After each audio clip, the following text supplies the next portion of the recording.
తెలంగాణలో 17 సంవత్సరాల ఆడబిడ్డపై లైంగిక దాడికి పాల్పడి హాయిగా బయట తిరుగుతున్న బండి భగీరథ్, బీజేపీ కేంద్ర మంత్రి బండి సంజయ్కి ముద్దుల కొడుకు.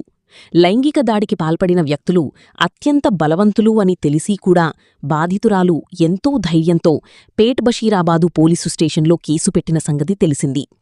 మే 8వ తేదీన నమోదైన కేసు వారం రోజులు అవుతున్నా నిందితునిపై పోలీసులు ఎలాంటి చర్యలు తీసుకోకపోవడంపై సర్వత్రా విమర్శలు వినిపిస్తున్నాయి.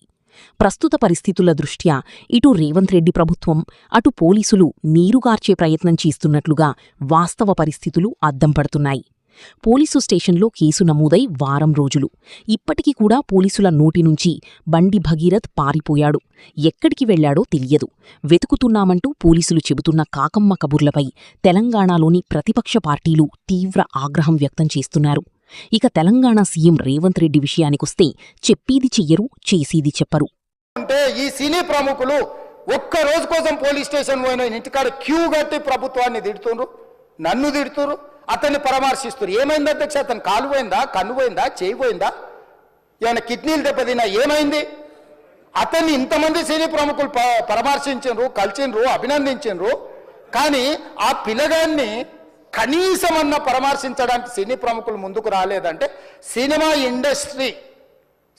ఇండస్ట్రీలో ఉన్న ప్రముఖులు ఏం ఆలోచన చేస్తున్నారు? Pan India star Allu Arjun హీరోగా నటించిన పుష్ప 2 సినిమా మొదటి రోజు షో చూసేందుకు కుటుంబ సభ్యులతో థియేటర్ లోపల సినిమా చూడటం, థియేటర్ బయట దురదృష్ట సంఘటన చోటు చేసుకోవడం, దానికి రాజకీయ రంగు పులిమి అల్లు అర్జున్ పేరు ప్రతిష్టలకు భంగం కలిగించేలా చెయ్యడమే కాకుండా సీఎం రేవంత్ రెడ్డి అసెంబ్లీలో పుష్ప 2 సినిమా గురించి, హీరో అల్లు అర్జున్ గురించి సుమారు 5-6 గంటల సేపు మాట్లాడినట్లు అప్పటిలో విస్తృతంగా ప్రచారం జరిగిన విషయం తెలిసిందే. ఒక సినిమా హీరో గురించి విలువైన అసెంబ్లీ సమయాన్ని వృధా చేశాడని తెలంగాణవాదులు కూడా రేవంత్ రెడ్డిపై మండిపడ్డారు. అప్పుడు ఆ కేసును పట్టుదలగా తీసుకున్న రేవంత్ రెడ్డి ఇప్పుడెందుకు గతం మాదిరిగా ముందుకు పోవడం లేదన్న ప్రశ్నలు ఉత్పన్నమవుతున్నాయి. అల్లు అర్జున్ కేసును 17 సంవత్సరాల మైనర్ బాలికపై జరిగిన లైంగిక దాడి కేసుతో పోల్చుకుంటే చాలా చిన్నదనే చెప్పుకోవాలి. అయినా రేవంత్ రెడ్డి ఎక్కడా తగ్గకుండా అల్లు అర్జున్ను జైల్లో పెట్టే ప్రయత్నం చెయ్యడం. హీరో గానీ, హీరోయిన్ గానీ, సినిమా ప్రొడ్యూసర్స్ గానీ ఎవరు థియేటర్ రావడానికి వీల్లేదు. ఈ థియేటర్లో మేము సెక్యూరిటీ ఇవ్వలేము. ఈ థియేటర్కు ఉన్నది ఒకటే దారి.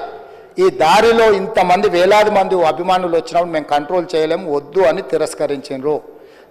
తిరస్కరించిన తర్వాత కూడా 4 తారీఖు 9-9:30 ప్రాంతంలో హీరో రావడం జరిగింది. రావడం కారులో వచ్చి థియేటర్లో పోయి సినిమా తెచ్చి మళ్ళీ కారులో వెళ్ళిపోతే పెద్దగా ఇంత ఇబ్బంది జరుగుతుండేనేమో లేదో నాకు తెలియదు.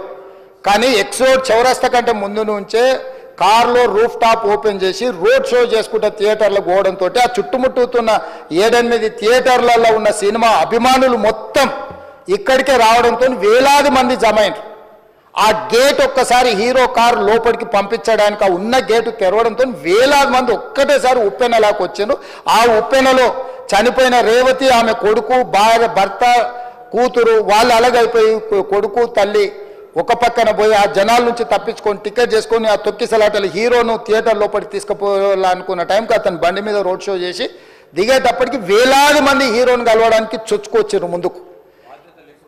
అసలు అంటే ఈ రకమైన వాతావరణంలో అతన్ని లోపలికి తీసుకువెళ్లాల్సిన సందర్భంలో అతను ప్రైవేట్ సెక్యూరిటీ, ఇవాళ మనం ఫంక్షన్లలో బౌన్సర్లు అని మనం చూస్తూ ఉన్నాం. 50-60 మంది సరిగ్గా లెక్క తెలియదు, 50-60 అయినా అంటున్నారు, నెంబర్ 4 ఎక్కువ తక్కువ.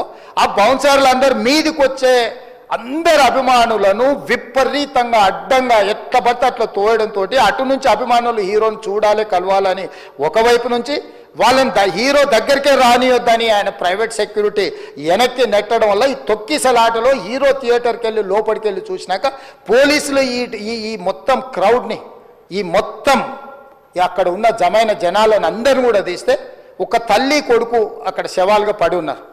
తరువాత బెయిల్ రావడం, అల్లు అర్జున్ బయటకు రావడం జరిగింది. 2 తెలుగు రాష్ట్ర ప్రజలు ఇప్పుడు కోరుకుంటున్నది ఒక్కటే. సినీ హీరో అల్లు అర్జున్ విషయంలో రేవంత్ రెడ్డి తన ఫైర్ ఎలా చూపించారో ఫోక్సో కేసు నమోదైన బండి భగీరథ్ విషయంలో కూడా చూపించాలంటూ డిమాండ్ చేస్తున్నారు. సిగ్గు విడిచి ఓ మైనర్ బాలిక, సారు నాకు న్యాయం చేయండి, కేంద్ర మంత్రి బండి సంజయ్ కుమారుడు నాపై లైంగికంగా దాడికి పాల్పడ్డాడు. నాకు రక్షణ కల్పించి నిందితునిపై చట్టపరమైన చర్యలు తీసుకోవాలంటూ పోలీసు అధికారులకు విన్నవించుకుని వారం రోజులు కావస్తున్నా ఇంతవరకు రేవంత్ రెడ్డి బయటకు వచ్చి ప్రెస్మీట్ పెట్టి చెయ్యాల్సింది చెయ్యాలి. అలా చెయ్యకుండా తూతూ మంత్రంగా సిట్ వేసి చేతులు దులిపేసుకోవడంపై సర్వత్రా విమర్శలు వెల్లువెత్తుతున్నాయి. బండి భగీరథ్పై అసెంబ్లీలో చర్చించండి, జైల్లో పెట్టి ప్రయత్నం చెయ్యండి. బాధితురాలు పోలీస్ స్టేషన్లో ఫిర్యాదు చేసి వారం రోజులు కావస్తోంది. ఇంతవరకు సీఎం రేవంత్ రెడ్డి ఏం చేశాడని మాట్లాడుకుంటే ఏమీ లేదన్న విషయం అర్థమవుతోంది. బండి సంజయ్ కొడుకు విషయంలో ఇలా, హీరో అల్లు అర్జున్ విషయంలో అలా ప్రవర్తించిన రేవంత్ రెడ్డి వైఖరిపై నెటిజన్లు చీకొడుతున్నారు. ఇప్పటికైనా నాయకుల్లో మార్పు రాకపోతే భవిష్యత్తు రాజకీయాల్లో కొనసాగే అవకాశం ఉండదంటూ ప్రజలు హెచ్చరించుకోవడం గమనార్హం.